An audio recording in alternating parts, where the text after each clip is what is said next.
କହୁଛୁ ତ କହିଲେ କଣ କହିଲ ତୁ କୋଉଠି ପସନ୍ଦ କରିବୁ ପରା ମୁଁ କାଟିଦେବି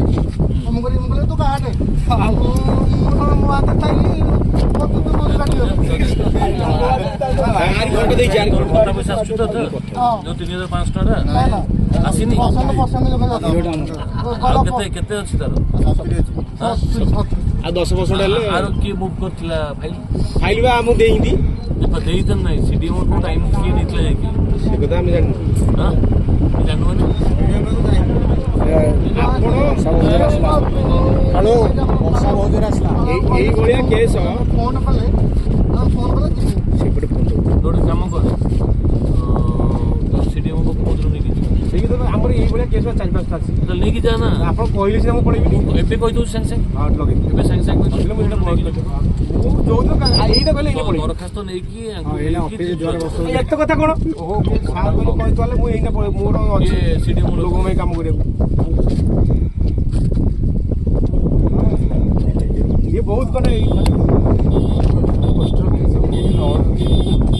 ଆଉ ଗୋଟେ ଅନ୍ତର୍ଦେୟ ଘର ଦେଇଛୁ ତ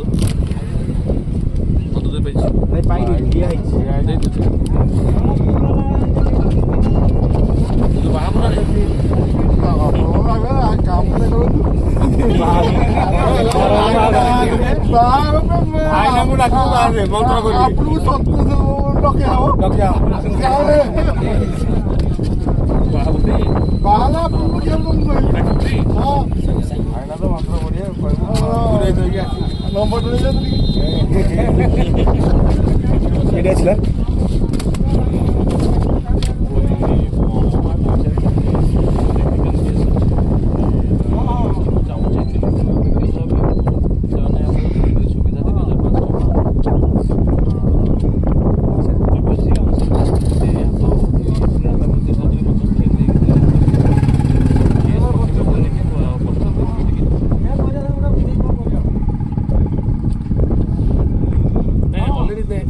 ସେମାନେ ଅଲରେଡି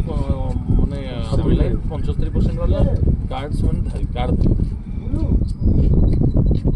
ହଁ ଆମର ଯୋଉଟା ହେଇଗଲାଣି 3-4 ବର୍ଷ 5 ବର୍ଷ ତଳକୁ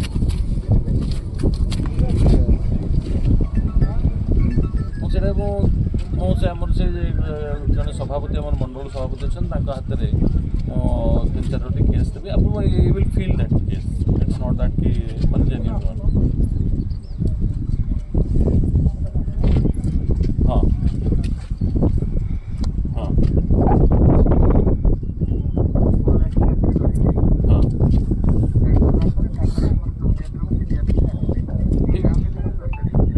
ଠିକ୍ ଅଛି ମୁଁ ମୋର ଯେ ମଣ୍ଡଳ ସଭାପତି ଅଛି ମୁଁ ତାକୁ ପଠାଉଛି ଆପଣ ଯେଉଁ ଅନୁସାରେ ତାକୁ ଗାଇଡ଼ କରିବେ ସେ ସେଇ ଅନୁସାରେ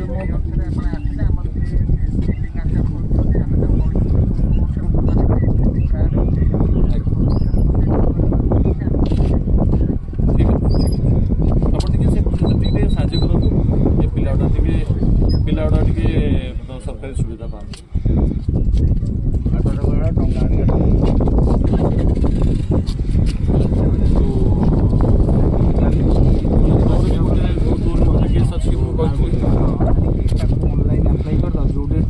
ଅନଲାଇନ୍ ଆପ୍ଲାଏ ନୁହେଁ ସେଠିକି ପଳେଇ ବୁଝିପାରିଲୁନି ସେ କ'ଣ କହିଲା ନାଇଁ ଆପଣ କ'ଣ କହିଲେ ମୁଁ ବୁଝିଲି ମୁଁ ସେ ମୋ ଅଭ୍ୟସ୍ତକୁ ଜାଣିଛି